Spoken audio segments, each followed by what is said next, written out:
Bana, hatimaye Simba Sports Club imeondoka na ushindi wa alama tatu katika uwanja wa Airtel Stadium na imeweza kumwadhibu Singida kwa mabao mawili dhidi ya bao moja. Kama nilivyosema awali kwamba Simba Sports Club ina wachezaji wenye quality, wanaweza kuamua matokeo muda wowote ule.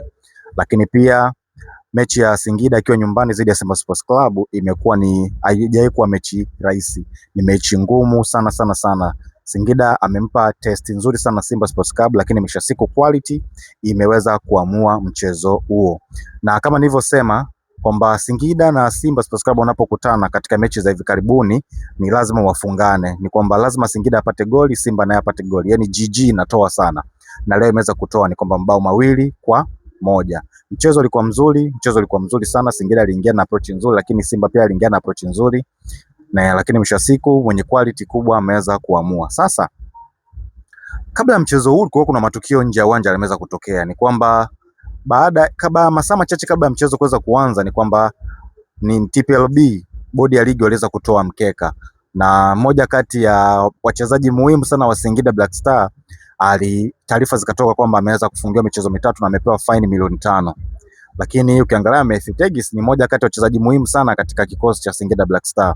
Kwa baadhi ya watu maneno yakawa mengi kwamba labda inaenda kwa figisu au vipi, lakini bwana, ni Singida na wachezaji wazuri na wachezaji wenye quality, hivyo kwamba Matthew Tegis kukosa katika mchezo leo sidhani, labda angekuepo angebadilisha matokeo huenda, lakini Singida na wachezaji wengi bora tu, lakini leo wameweza kuzidiwa quality na Simba Sports Club. Lakini pia kuna matukio ambayo yameweza kutokea ndani ya uwanja, na baadhi ya tukio ni tukio la penalty. Ni kwamba mimi nilichokuwa nakiona, penalty ni halali. Penalty kwanza ni halali, Simba alistahili. Ni penalty ile ameipata kwa usahihi, yani kwamba hakuna aliyeonewa. Ni kwamba mpira ulikuwa unapigwa, Toula alikuwa anaenda kunufaika moja kwa moja na mpira huo, lakini wachezaji wa Singida wakaweza kumblock, wakamzuia asihusike kwenye ule mpira. Kwa ile tayari ni foul, kwa sababu Toula alikuwa ananufaika na ule mpira na Usembusi angeenda kufunga bao.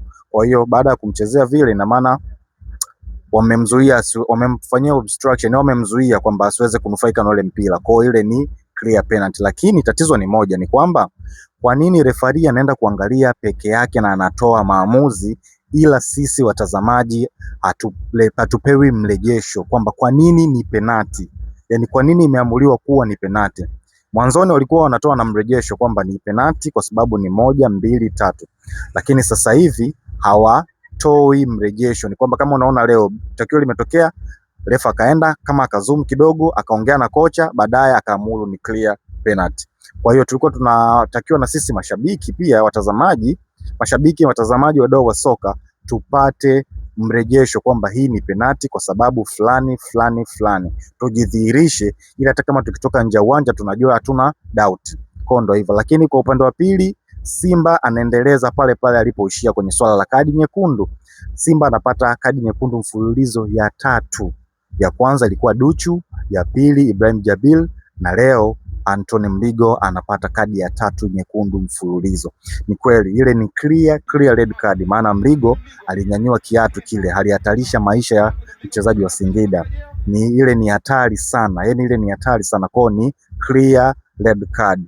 Kwa hiyo Simba tena na leo wameweza kucheza pungufu, na kitu cha kushukuru Mwenyezi Mungu ama Simba walikuwa na Mungu wao, ni kwamba kadi imepatikana, muda umeenda, dakika 84. Kama ungeipata dakika labda ya 60 hivi, matokeo huenda angekuwa tofauti. Maana uliona mashambulizi Singida wale waleta baada ya Simba kuwa pungufu, na Simba ilibidi warudi nyuma kupaki basi, kulinda goli, kulinda alama 3 muhimu. Wakawasusia mpira Singida, wakaamua kubaki nyuma ili kulinda ile goli lilopatikana. Kwa hiyo mwalimu anakaza kufanya kwenye benchi la ufundi, kuwaelekeza zaidi wachezaji kucheza mpira kwa kuwa waangalifu zaidi, maana yale unahatarisha afya ya mtu, unahatarisha ugali wa mtu. Yule ni mchezaji, anategemea mpira kupata riski. Hivyo kwa tuwe makini jamani, tunapocheza hizi lafu, kuna watu wanategemewa na familia nyuma. Kwa hiyo ni clear red card. Simba amepata penalti halali. Simba ameondoka na ushindi wa alama 3 na mabao 2 katika uwanja wa Airtel Stadium. Yes, nilitabiri hivyo kwamba GG itatokea, imetokea, na nilitabiri kuwa Simba Sports Club quality alikuwa nayo, anaweza akapata matokeo ya aina yoyote. Kwa mfano ile tukio la kona Yes, ni uwezo binafsi wa mchezaji kuweza kukaa kwenye eneo sahihi na wale wakaja wakamblock wakamzuia, Simba mwisho siku imenufaika. Kwa hiyo ni Simba Sports Club imeweza quality Simba Sports Club imeweza kuamua mchezo wa siku ya leo.